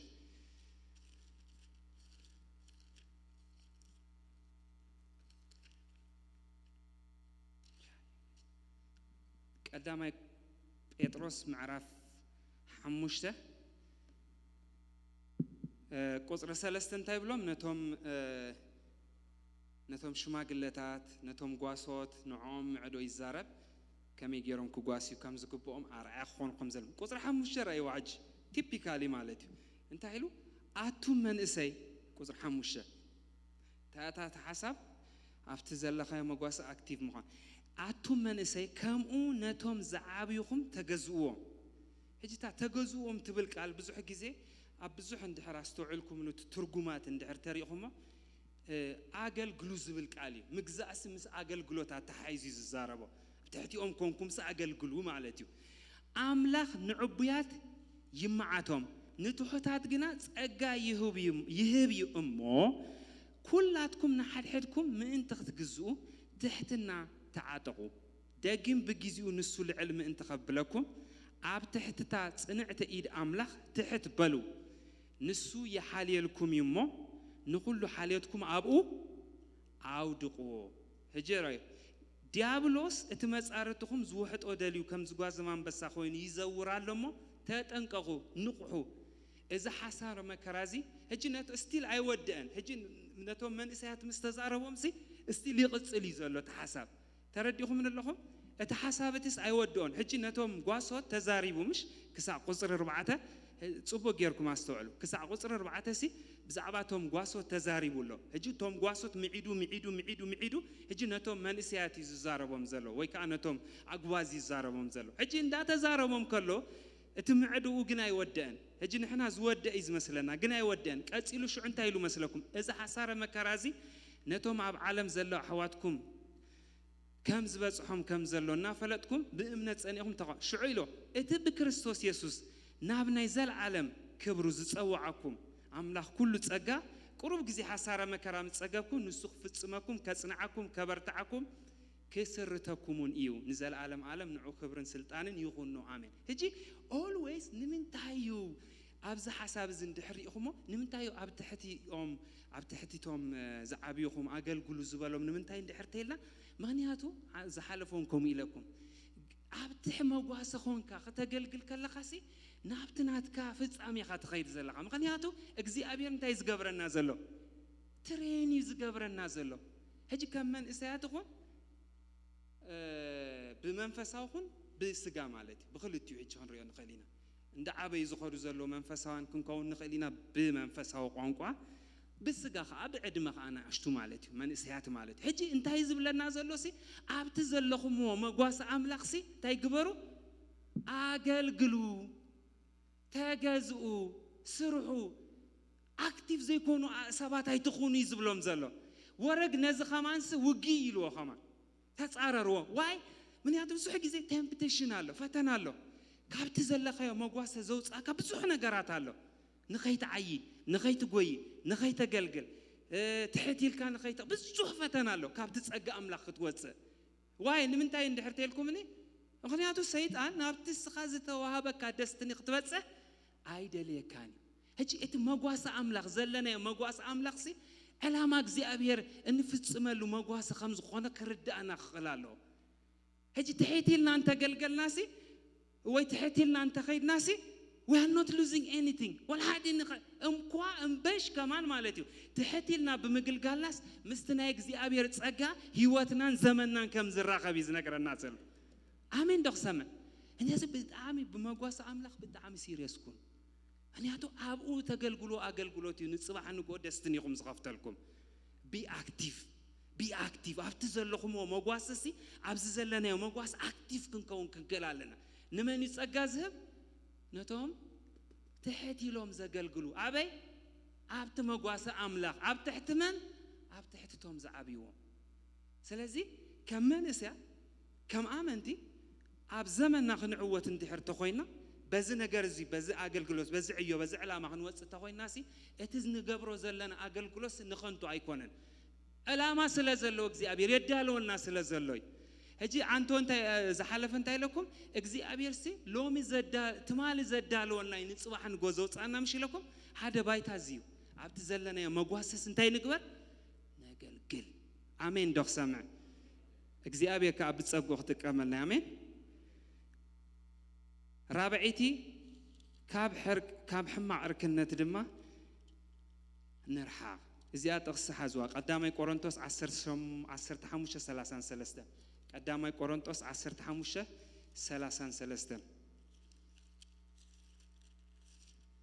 ቀዳማይ ቆሮንቶስ 15:33 እንታይልና አይትታለሉ ሕማቅ ዕርክነት ንጽቡቕ ልማድ የጥፎ ኢሉ አይናይ ልማድ የጥፎ ካብተን ልማዳት ሓደ ናይ ሓደ መንእሰይ ልማድ ሓደ እንታይ አገልግሎት ይልናምሽ ስለዚህ እዝነ አገልግሎት ልምድና ካብ ዘጥፎልና ሕማቅ ዝኾነ ዕርክነት እንታይ ክንገብር ኣለና ክንርሕቕ ክንክእል ኣለና ብፍላይ መንእሰይ በዚ ከምዚ ናይ ዕርክነት ነገር ናይ ምሕዝነት ነገር ብጣዕሚ ዝጥቃዕ ጀነሬሽን ስለዚህ ካብቲ ናይ እግዚአብሔር ዝሃበኩም ልምዲ ወፃይ ዝኾነ ይኹን ነገር ዘርሕቐኩም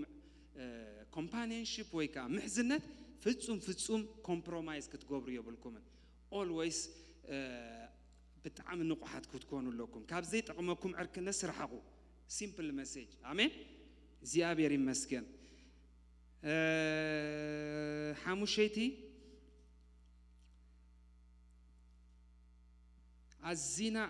አዚና ተማሃሮ ክንከውን ክንክእል ኣለና አዚና ተማሃሮ ብጣዕሚ ንቃል እግዚአብሔር ዝጸምዕ ንቃል እግዚአብሔር ዝመርመር ንቃል እግዚአብሔር ክፈልጥ ዝደሊ ልቢ ክህልወና ክእል ኣለዎ እዚ ኣብ ካልኣይ ጢሞቴዎስ ምዕራፍ 3:16 ክንረኽቦ ኢና ካልኣይ ጢሞቴዎስ ነቶም ጽሑፉ 3 ካብ 16 ክሳብ 17 ዘሎ ሓሳብ እዩ እንታይ ኢሉ እቲ ናይ ኣምላኽ ሰብ ንሰናይ ግብሪ ዘበለ ፈጺሙ ተዳልዩ ፍጹም እንትኸውንሲ መንፈስ ኣምላኽ ዝነፈሶ ዘበለ ጽሑፍ ንትምህርቲ ሓደ ንተግሳጽ ክልተ ንምቕናዕ ሰለስተ ንጽድቂ ዝኾን ምእዳብ ይጠቅም እዩ ስለዚ ብጣዕሚ ተማሃራይ ዝኾነ ልቢ ሒዝና ናይ ብሓቂነት ናይ እግዚአብሔር ጸጋን አገልግሎትን ክንጎየሉ ክንክእል ኣለና ምክንያቱ ኣብ ዘመን ህይወትናሲ እግዚአብሔር ዝምህረና ነገር ኣሎ ዝግስጸና ነገራት ኣሎ ኣብቲ ነገራት ኣብቲ ጌጋ ዝኾናሉ ነገር ዘቕናዓልና ነገራቱን ኣሎ ስለዚ ኩሉ ሰዓት ዝጸምዕ ዝመሃር ልቢ ሒዝና ክንከይድ ክንክእል ኣለ ከም መንእሰያት ደስትኒና ክንበጽሕ ምእንቲ ልቢ ተማሃራይ ኩሉ ሰዓት ኣብ መወዳእታ ፍጻሚ እንታይ ተማሃራይ ዝኾን ተማሂሩ ምስ ወደ እንታይ ዝኾን ተማሃራይ ዝኾን ኢየሱስ ጎይታ እዩ አሜን ልቢ ተማሃራይ እግዚአብሔር መመሊሱ አጽኒዑ ይብዛሐልና አሜን ኢየሱስ ጎይታ ነቶም ዝህብ እግዚአብሔር ዝበና አገልገልት ድማ ወይ ድማ ጓሶትና ኹኑ መማሃራና ኹኑ ነለልዮም ብጣዕሚ ሌትስ ወርክ ዊዝ them ምስኦም ንዕየን ንመሃርን ነገልግልን ንስራሕን እዚ ኤርምያስ 3:15 ትረኽቦ ይኹም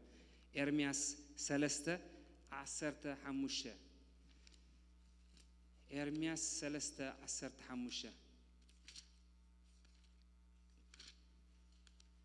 ኤርምያስ 3:15 ነቶም እግዚአብሔር ዝበና ጓሶት ኹኑ መማሃራን ኹኑ ሲ ነለልዮም እግዚአብሔር ምእንቲ ብኦም ኣብ ውሽጦም መልእኽቲ ስለ ዘሎ ማለት እዩ እንታይ ብለና መስለኩም እምበኣር ከን እግዚአብሔር ኣምላኽ ከም ኣብቶም ጓኖት ኣቱም እንታይ ብለና ኣሎ ኣቱም ጠለምቲ ደቂ ኣነ ጎይታኹም እየ ከካብ ከተማ ሓደ ከካብ ስድራ ቤት ክልተ ኣምጽኤ ናብ ጽዮን ከእትወኩም እየ በእምሮን ብምስትውዓልን ከም ልበይ ገይሮም ዝጓሲኹም ጓሶት ከዓ ክህበኩም እሞ ተመለሱ ይብል እግዚአብሔር በቲ ዘመንቲ ምስ በዛሕኹምን ኣብቲ ምድሪ ምስ ተፋሪኹምን ብናይ ታቦት ኪዳን እግዚአብሔር ኣይክዛረቡን ኣይክሓስብዎን ኣይክዝክሮን ድማ እዮም ኣይክደልይዎን እዮም ይብል ገልጽ ሕጂ እንታይ ዝብለና ዘሎ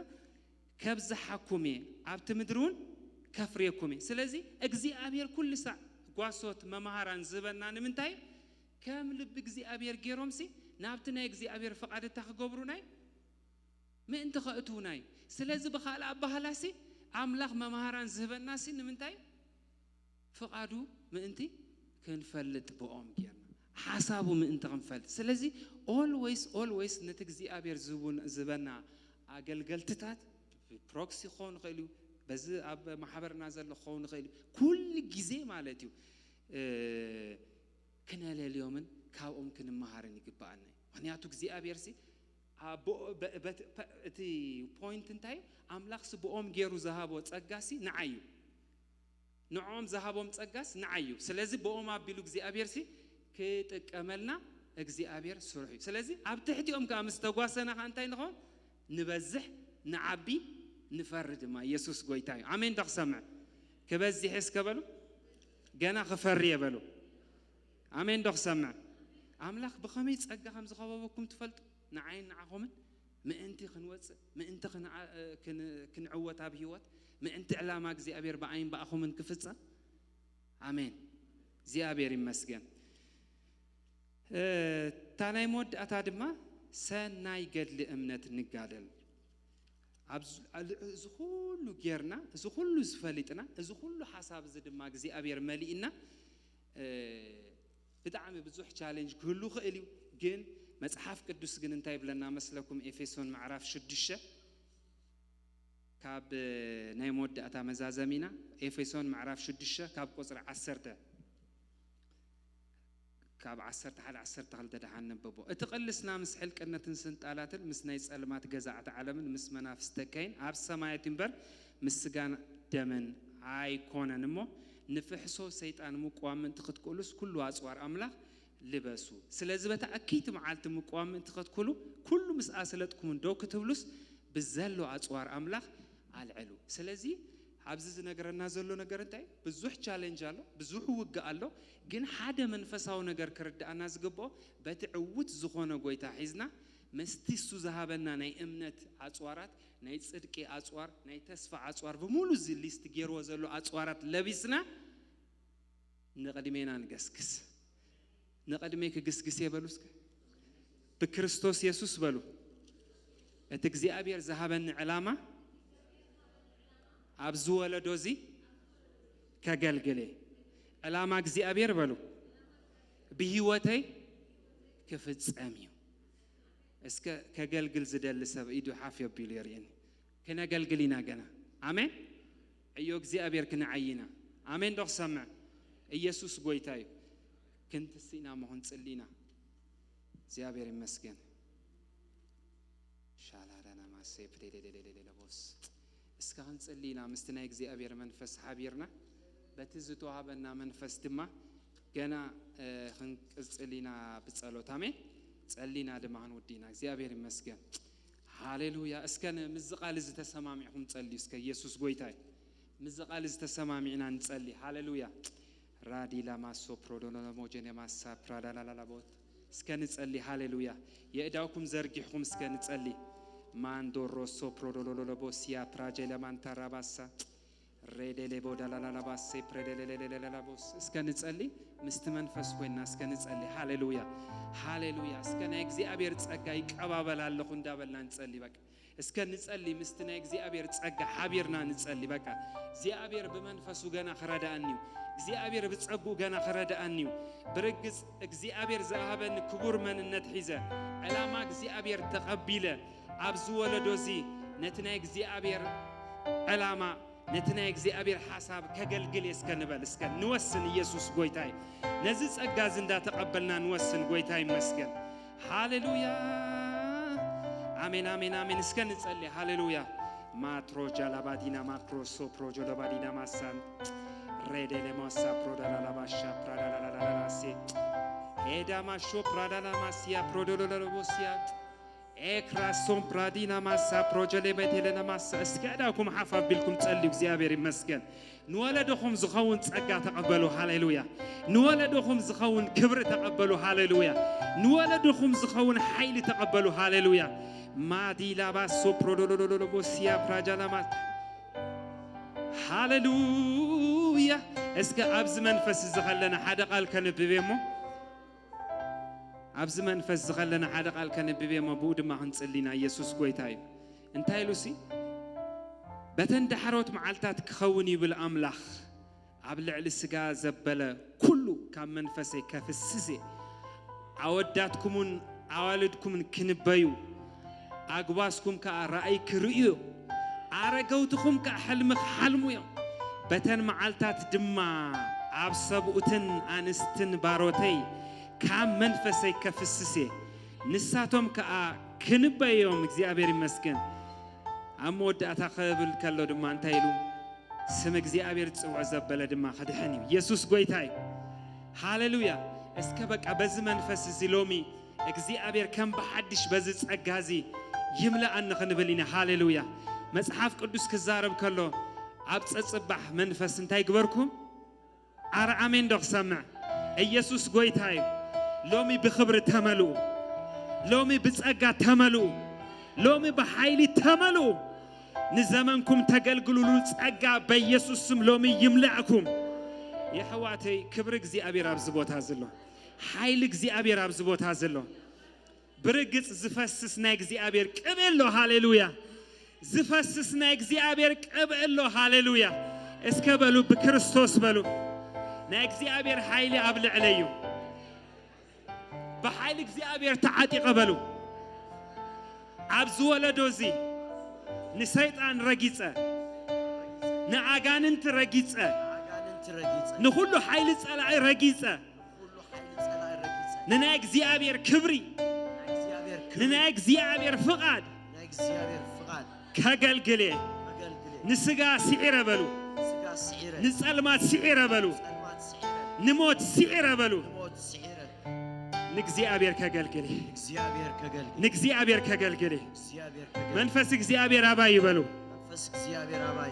ንግዚአብሔር መንፈስ አባይ በሉ እግዚአብሔር መንፈስ አባይ እግዚአብሔር በመንፈሱ መልኢኒ በሉ ሃሌሉያ እግዚአብሔር በመንፈሱ መልኢኒ አብዝ ወለዶ ዝድማ በሉ አብዝ ወለዶ ዝድማ ዓላማ እግዚአብሔር በአይክ ፍጻሜው ዓላማ እግዚአብሔር በአይክ ፍጻሜው ይሐዋቴ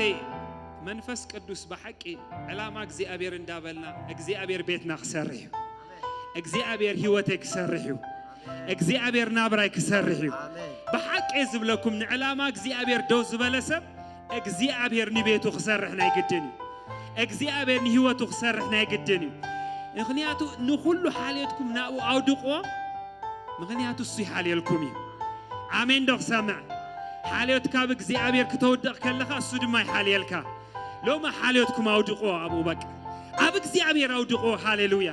በሐቂ ዝብለኩም አብ እግዚአብሔር አውድቆ እስከ ኸሙ እንዳበልኩም ጸልይ በቃ ሓልየተይ ሎሚ አብ እግዚአብሔር የውድቕ ኣለኹ ዝኾነ ይኹን ሓልየት ይሃለኹም በቃ ተሓስብዎ ነገር በቃ ከምዝ እንተ ትኾነለይ ከምዝ ዝምታይ ኢኩም ተሓስቦ ዝኾነ ሓልዮት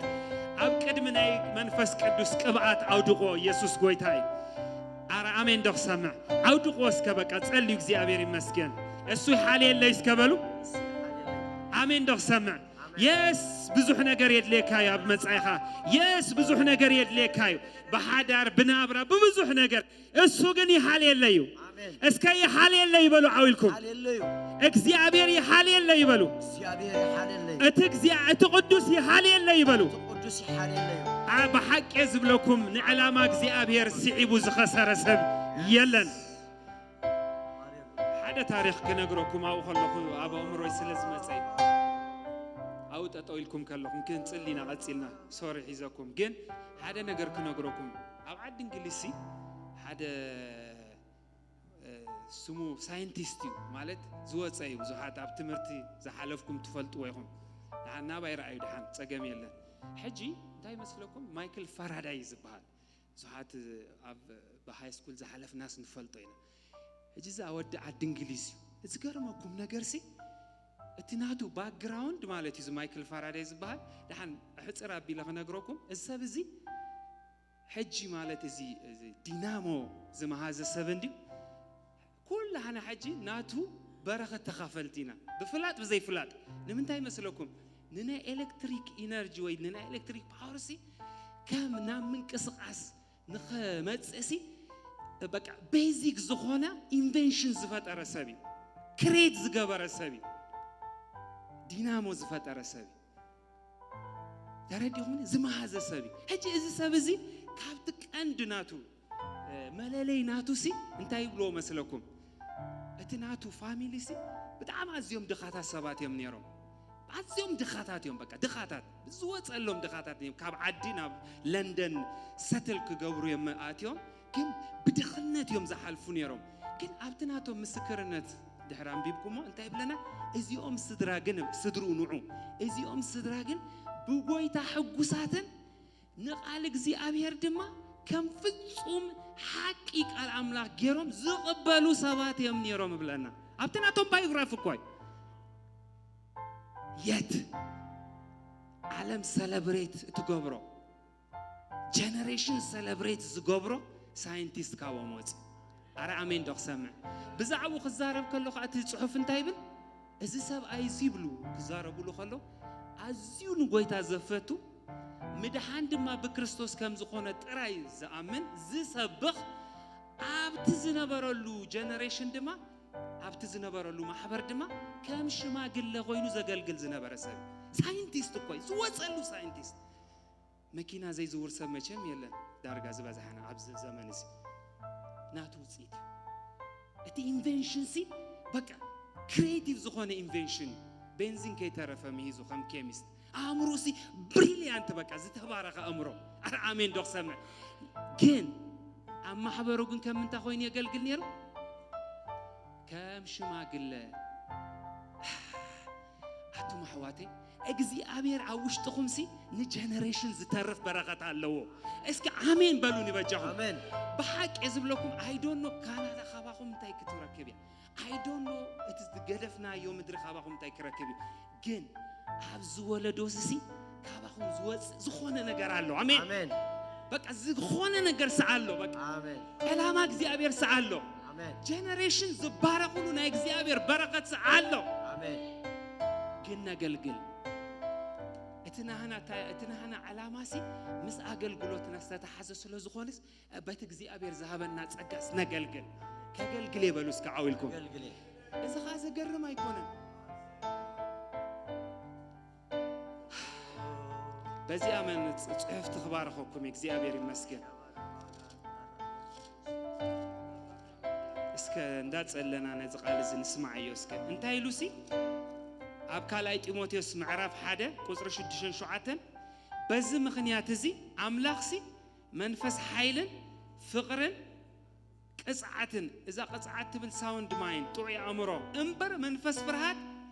አይ ሃበናን ሞ ነቲ ብምንባር ኢደ ያባኻ ዘሎ ውበት አምላኽ ክትሕድሶ የዘክረካ ኣለኹ ኢሉ እግዚአብሔር ይመስገን ኢየሱስ ክርስቶስ ጎይታይ አባይ በሉ አባይ ናይ እግዚአብሔር መንፈስ በኃይሊ በሉ በጥበብ በሉ በፍቅሪ ክግለጽዩ እግዚአብሔር በሉ እግዚአብሔር ነዓይ ኣብዚ ወለዶዚ በአይ በሉ ዕላሙ ክገልጽዩ ፍቃዱ ክገልጽዩ ደቀይ በሉ ንጀነሬሽንኩም ወለዶ ይበሉ ወለዶይ ዓሌተ ይበሉ ደቅ ይበሉ በኢየሱስ ክርስቶስ ያውስም በሉ ኢየሱስ ክርስቶስ ያውስም አገልገልተ አምላክ ሆነው አገልገልተ አምላክ ሳይንቲስት እንተሆኑ አገልገልተ አምላክ ፖለቲከኛታት ተሆኑ አገልገልተ አምላክ አሜን ዶክተር ተሆኑም አገልገልተ አምላክ አረ አሜን ዶክሰም አሜን ጀነሬሽን አገልጋሊ ይበሉ በቃ ወለዶይ ዘገልግል ወለዶዩ አሜን አሜን ዶክሰም አሜን እዝሎም አባኻትኩም ተገሊጹ ዘሎ ጸጋ ንጀነሬሽንኩም ከይተረፈ ዝወርስ ጸጋዩ አሜን በረከት ያባኻ መንፈሰይ ድማ አብዘር ዘርአኻ አረ አሜን ዶክሰምና አሜን አብዘር ዘርአይ ዝኾን መንፈስ ክሓልፍ እዩ አሜን ኢየሱስ ጎይታይ አሜን የስ ጊዜ ብልናን ብዙሕ ጊዜ ብልናን ተወዲዩ ግን እዚ ገበርኩ ክሓልፍ አይደልኒ ምስ ፓስተር በረከት ኮይና ቅልጥፍ ኢልና ንኹላኻትኩም ብኢድ ኣንብሮ ጌርና ጸሊና ክንወዲና አሜን ጀስት በቃ ታች ጥራይ ዘድለና ኢየሱስ ጎይታይ ምክንያቱ ቃሉ እንታይ ኢሉ ብምንባር ኢደ እንታይ ዘሎ አባኻ ዘሎ ውበት ጸጋ ኢሉ እግዚአብሔር ይመስገን ፓስተርና ኣብዝኽት መጽኻም ክንጽሊና ቅልጥፍ ኢልና እንዳዞርኩም እዳኩም ክነንብረልኩም ኢና ክንወጽና አሜን እግዚአብሔር ይመስገን በቃ በዚህ እንጅምሪና ኢየሱስ ጎይታይና ፓስተር በዚ ማሶ ዳላ ባዲና ማስተስፋው ከምዚልና እንዘወሪና አሜን ናናብሰጽ እንጽሊና አሜን በሾላ ባዲና ማሶ ፕራጃ ላባሲያ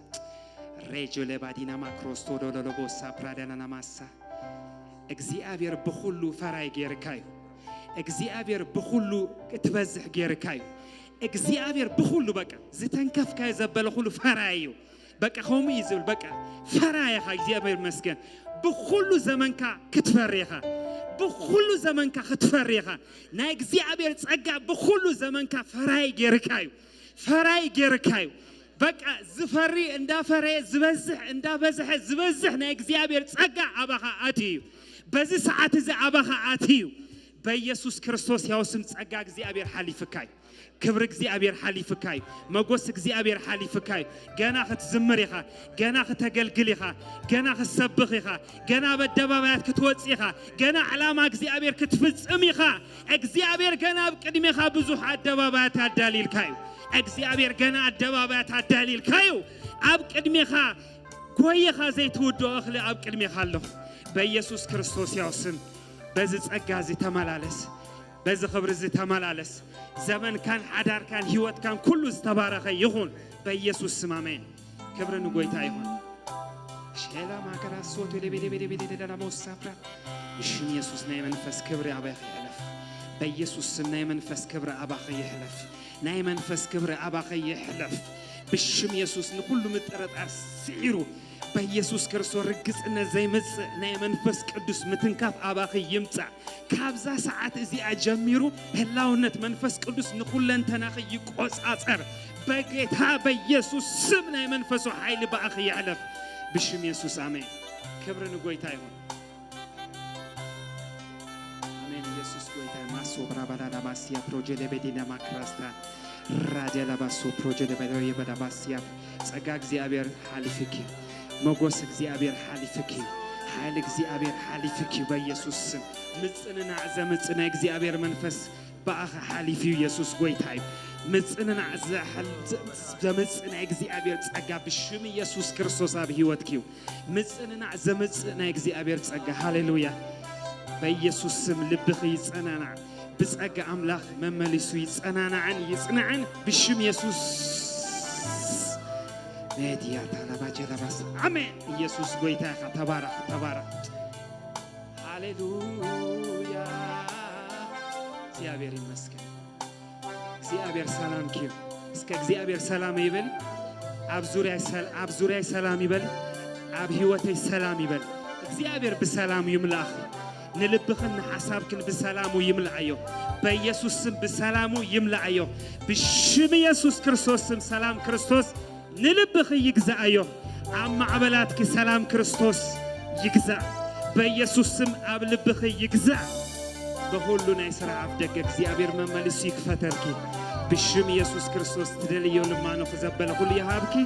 እግዚአብሔር አብ ተኸዲዮ ሁሉ ቀቅድሜኺዮ አሜን ሰላም ክርስቶስ አብ ኢየሱስ ጎይታ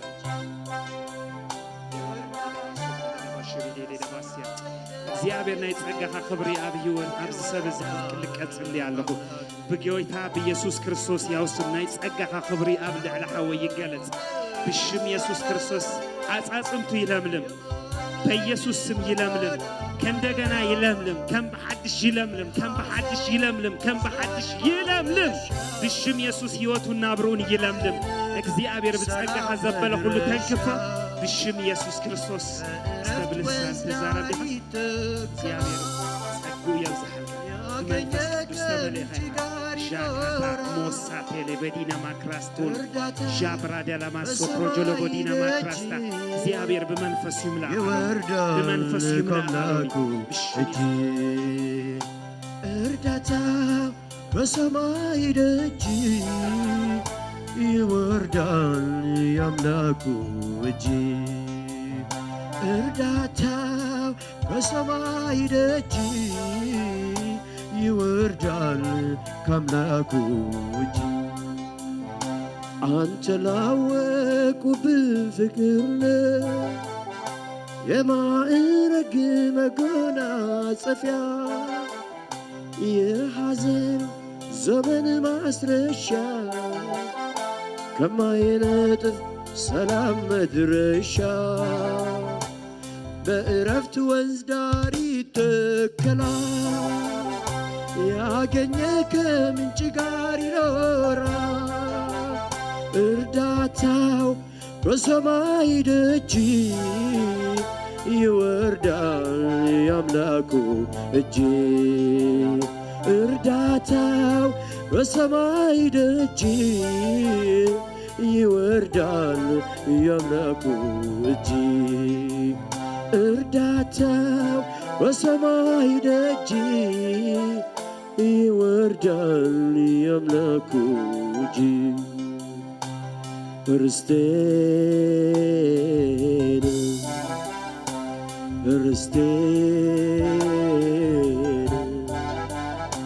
የልቤ ምርጫ የሐዘኑን ዘመን ማስረሻ ከማይነጥፍ ሰላም መድረሻ በወንዝ ዳር ይተከላል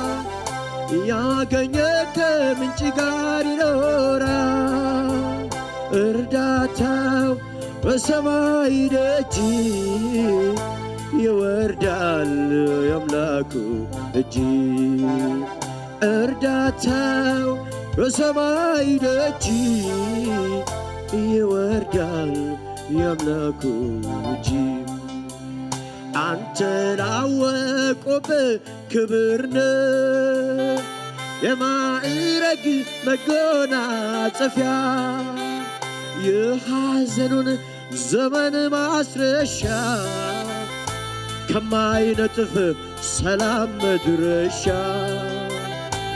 በዕረፍት ወንዝ ዳር ይተከላል ያገኘ ከምንጭ ጋር ይኖራል እርዳታ በሰማይ ደጅ ይወርዳል የአምላኩ እጅ እርዳታው ከሰማይ ደጅ ይወርዳል የአምላኩ እጅ እርዳታው በሰማይ ደጅ ይወርዳል የአምላኩ እጅ እርዳታው ከሰማይ ደጅ ይወርዳል የእግዚአብሔር እጅ እርዳታው ከሰማይ ደጅ ይወርዳል የእግዚአብሔር እጅ እርዳታው ከሰማይ ደጅ ይወርዳል የአምላኩ እጅ እርዳታው ከሰማይ ደጅ ይወርዳል የእግዚአብሔር እጅ አንተ ላወቀው በክብር ነው የማዕረግ መጎናጸፊያ የሐዘኑን ዘመን ማስረሻ ከማይነጥፍ ሰላም መድረሻ ከዕረፍት ወንዝ ዳር ይተከላል ያገኘ ከምንጭ ጋር ይኖራል እርዳታው በሰማይ ደጅ ይወርዳል የእግዚአብሔር እጅ እርዳታው በሰማይ ደጅ ይወርዳል የእግዚአብሔር እጅ እርዳታው ከሰማይ ደጅ ይወርዳል የአምላኬ እጅ እርዳታው ሰማይ ደጅ ይወርዳል የአምላኬ እጅ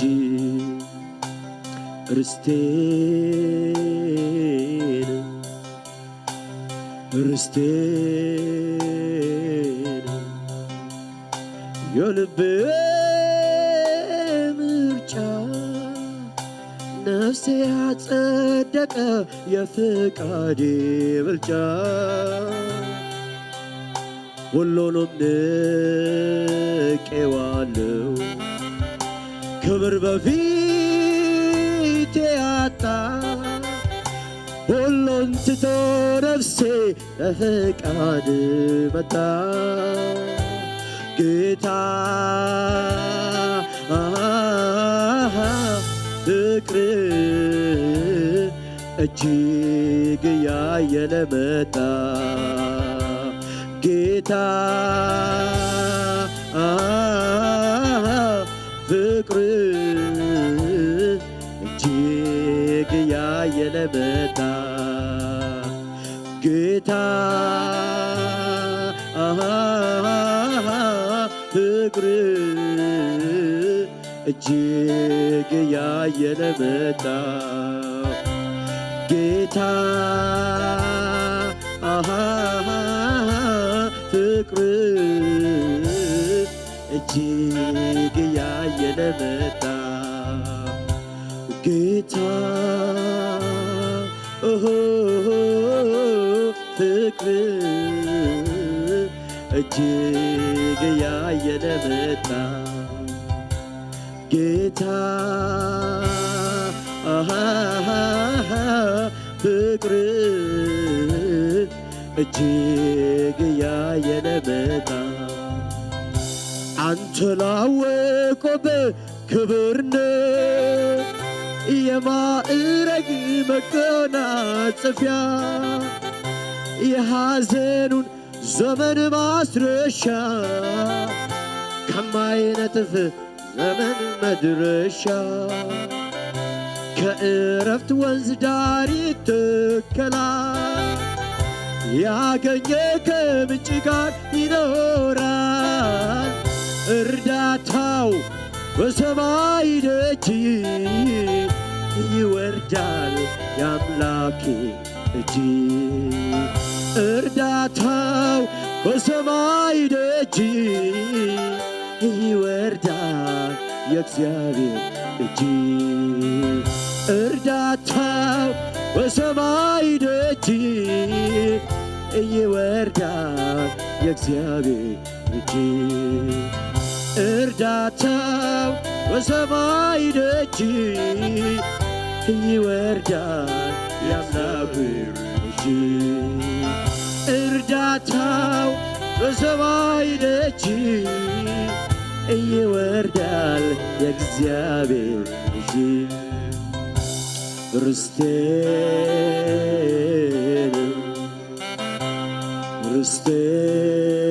ርስቴን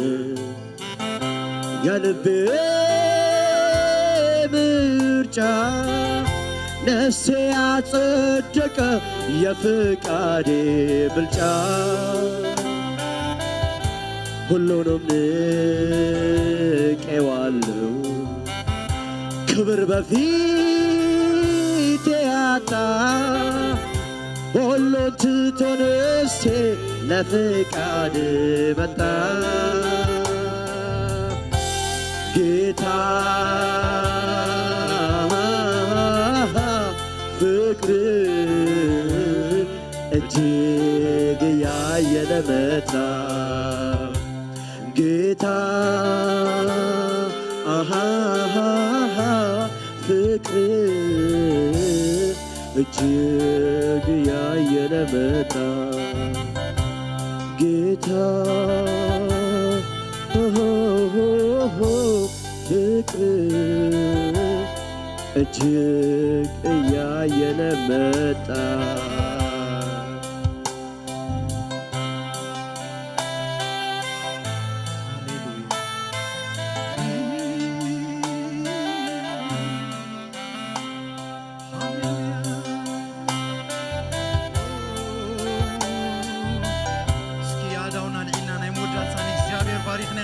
እግዚአብሔር ይመስገን ሃሌሉያ ኢየሱስ እስኪ ከምዝ ንበል ሃሌሉያ ጥራይ ኩና ብጎነይ ሆይት ፈለየኒ አሰብ ይበፈል ከምት ዋጻኒ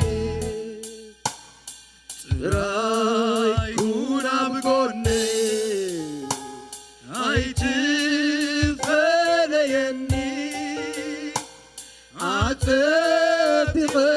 ፍልግ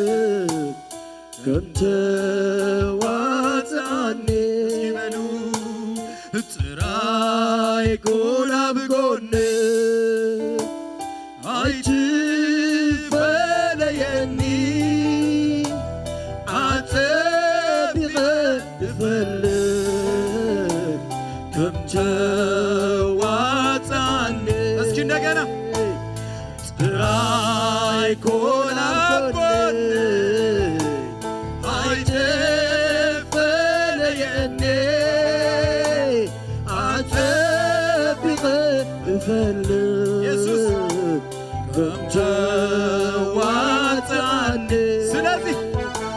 زلوخا نمنباري أستماقيريو هاليلويا سلا زلوخا نمنباري أستماقيريو آمين آمين سلا زلوخا نمنباري أستماقيريو هاليلويا سلا زلوخا نمنباري أستماقيريو يسوس موسى زخونة هاليلويا مساقا زخونة سلا زلوخا نمنباري أستماقيريو هاليلويا تراي كونا بقوني ويتفليني أعتبق فلنت كم تواتعني هاليلويا اسكي كم زبالو حواتي بكا موسى حدا غزي كم زيلو صراحه نسخه حنتي مسانا خوننبر هاليلويا نسخه صراحه مسانا خوننبر هاليلويا اسكي نفس وكفنا ابو غويتا لومي نسخه صراحه مساي كوننبر انس فتي لخويلنا اسكي هاليلويا نصلي حواتي صراحي نسخه مساي كوننبر زمني هيوتي نابراي منباري كلنا نعها يهبك هاليلويا نسخه صراحه انت مساي كون هاليلويا እግዚአብሔር አቦ ንባርከካለና እግዚአብሔር አቦ ንባርከካለና ስለጸንሐና ግሩም ጊዜ ንባርከካ እግዚአብሔር በባሪያኻ ክትምህረና ስለስፈተኻ ነመስግነካለና ደቅኺ ካብ እግዚአብሔር ዝተማሃሩ ክኾንዮም ጽሑፊሞ እግዚአብሔር አቦ ሃሌሉያ እስኻ ክትምህረና ስለስፈተኻ በሐውና ክትጥቀም ስለስፈተኻ ነመስግነካለና እግዚአብሔር አቦ ናሐውና በቃላትካ መመሊስካ ክትባርኾ በፍልጠት ክብሪ ሀብትናትካ እግዚአብሔር መመሊስካ ከተዓለቅልቆ እግዚአብሔር ይጽልይ ያለሁ በሽም ኢየሱስ ክርስቶስ እግዚአብሔር አቦ እትኽጠቅመና ዝኽል ንህይወትና ክመርሐና ዝኽል ንናብራና እግዚአብሔር ምሳኻ ከራኽበና ዝኽል እግዚአብሔር በከምዝ ዝበለ ትምርታት መመሊሱ እግዚአብሔር አማኸልና ክግለጽ እግዚአብሔር አቦ አእምሮ ክትባርኽ ጽልይ ያለሁ በሽም ኢየሱስ ክርስቶስ ምስተው አሉ ባርኽ እግዚአብሔር በቃ ሰማያዊ ሐሳባቱ መመሊሱ ይዕዘዝ ሓዳሩ ባርኽ እግዚአብሔር ፍረኸርሱ ባርኽ እግዚአብሔር በቃ ፍረብርኩ ባርኽ በሽም ኢየሱስ ሓዳሩ ንስኻ ክበረሉ እግዚአብሔር አቦ ሃሌሉያ እግዚአብሔር አቦ ነመስግነካለና ስለዚህ ሀብካና እዚ ጊዜ እዚ ንባርከካለና እግዚአብሔር ካባኻ ኮይንልና ይሞ እግዚአብሔር መመሊስና ክብርን ህበካለና ጎይታ ተመስገን እግዚአብሔር አቦ ሃሌሉያ መመሊስካ በከምዝ ዝበለ ጸጋኻ ማእኸልና ተገለጽ ነዚ ዘይጣዓሙ ድማ እግዚአብሔር አቦ መጽየም ክትዕሙን ክሪኡን እግዚአብሔር ደግ ክትከፍተሎም እጽልይ ያለሁ ነፍስ ወከፍ እዚ ተኸፊቱ ዘሎ እግዚአብሔር አፍ ደገ ክትቀመሉ አብዚ ከተማ ዝድማ እግዚአብሔር ንዓኻ ክፈልጡኻን ናባኻ ክጽግዑን ብሽም ኢየሱስ ክርስቶስ በዚ ምሸት ዝጽልይ ያለሁ እግዚአብሔር አቦ ከምቲ ምምጻና ምምላስና ንስኻ ክትባርኽ እጽልይ ያለሁ እግዚአብሔር አቦ በነገር ኩሉ ንስኻ ልዑል አምላኺኻሞ ተባረኽ እግዚአብሔር ሃሌሉያ እግዚአብሔር አምላኽ ይባርክኩምን ይሐልኹምን እግዚአብሔር ገጽ ይምለሰልኩም ሰላም ድማ ይሃብኩም ስም አምላኽ ያዕቆብ ለዕል ይብልኩም እግዚአብሔር ንመስዋዕትኩም ዘበለ ይቀበሎ እግዚአብሔር ንመስዋዕትኩም ዘበለ በቃ ባሂልዎ ይቀበሎ እግዚአብሔር አብ ዘመንኩም ይኽበር ምእታውኩም እግዚአብሔር ይባርኽ ምውጻእኩም እግዚአብሔር ይባርኽ አብ ከተማ አብ ዓዲ አብ መሮር አብ ኩሉ እግዚአብሔር ብሩኻት ይግበርኩም ከብድ እግሩኩም ዝረገጾ ዘበለ የውርስኩም አዳውኩም ዝተንከፎ ዘበለ በቃ እግዚአብሔር በቃ ይባርክኮ ብሽም ኢየሱስ ክርስቶስ ነገራትኩም ኩሉ ብሩኽ ይኹን ምሸትኩም ይባረኽ ሃሌሉያ ጸጋ ጎይታና መድኃኒያና ኢየሱስ ክርስቶስ ፍቅር አቦን ሕብረት መንፈስ ቅዱስን ካብ ሕጅን ዘለዓለም ምስ ኩላትኩም ይኹን ብሽም ኢየሱስ ክርስቶስ አሜን ሃሌሉያ እግዚአብሔር ይባርኩም በሰላም ኪዱ